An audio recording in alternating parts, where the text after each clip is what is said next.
ఇరాక్లో America బలగాలు ఉన్న ఇర్బిల్ airport బేస్ను లక్ష్యంగా చేసుకుని డ్రోన్ దాడులు జరిగాయి. పేలుడు పదార్థాలతో వచ్చిన 5 డ్రోన్లను అమెరికా దళాలు గాల్లోనే కూల్చివేశాయి. ఈ దాడుల్లో ఎలాంటి ఆస్తి, ప్రాణనష్టం జరగలేదని అధికారులు తెలిపారు. అటు బహ్రెయిన్లో కూడా ఇరాన్ వైమానిక దాడులను అడ్డుకున్నట్లు ఆ దేశ ప్రభుత్వం వెల్లడించింది. మరోవైపు ఇరాన్లోని నావిక, సైనిక స్థావరాలే లక్ష్యంగా అమెరికా విరుచుకుపడుతోంది.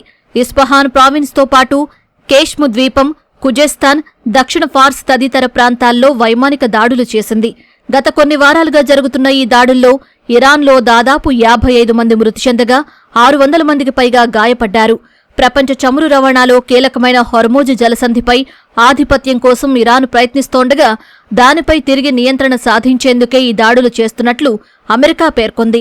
వాణిజ్య నౌకలు, నావికులను బెదిరించే ఇరాన్ సామర్థ్యాన్ని మరింత తగ్గించడమే తమ లక్ష్యమని పేర్కొంది.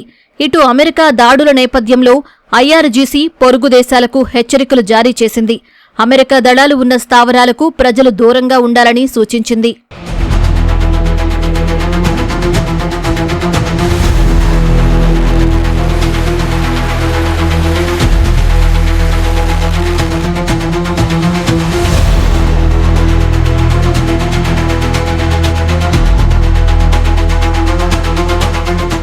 అమెరికా, ఇరాన్ పరస్పర దాడులతో అంతర్జాతీయ మార్కెట్లో బ్రెంట్ క్రూడ్ బ్యారెల్ ధర ఒక్కసారిగా $100లను దాటింది.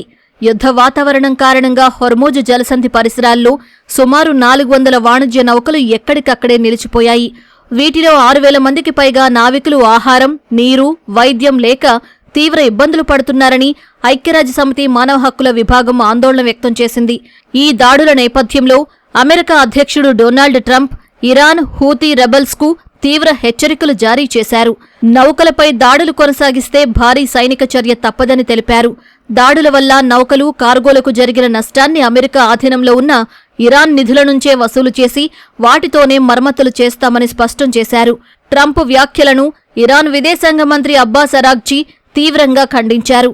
ఇతరుల ఆస్తులను జప్తు చేయడం దారుణమని, ఇది తీవ్ర పరిణామాలకు దారితీస్తుందని హెచ్చరించారు.